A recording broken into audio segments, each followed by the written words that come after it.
Lalo pa pong lumakas ang bagyong Karen habang lumalapit sa parte po ng Luzon. Sa taya ng Pag-asa, taglay nitong lakas na hanging 95 kilometers per hour at bugsong abot sa 120 kilometers per hour.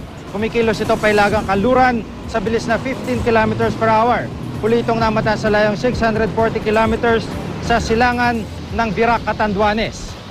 Kung hindi po magbabago direksyon at galaw nito umaga ng Linggo, ay posibleng tuluyan na itong makalabas ng Philippine Area of Responsibility.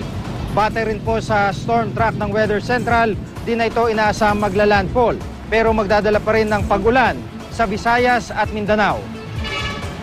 Dahil sa bagyo, asahan ang pagtaas ng alon sa eastern seaboard ng Visayas at Mindanao at gayon din po sa western seaboard ng Southern Luzon dahil sa hanging habagat. Inaabisuhan ng mga mangingisda at maglalaya gamit ang maliliit na sasakyang pandagat na umiwas muna sa bahaging yan ng karagatan. Samantala, asahan bukas sa maulang panahon sa malaking bahagi ng Luzon. Dito po sa Metro Manila, may mataas na tsansang umulan pagsapit ng tanghali hanggang gabi.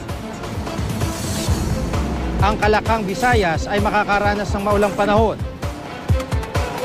At makakaranas din ng pagulan ang mga lugar sa Northern Mindanao.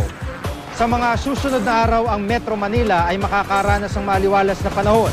Pero pagandaan pa rin ang posibleng pagbuhos ng kalat-kalat na pagulan. At para po sa karagdagang weather update, puntahan lang ang GMA News Weather page o GMA Weather Facebook page. Ito ang GMA Weather I Am Ready. Serbisyong totoo ng GMA News.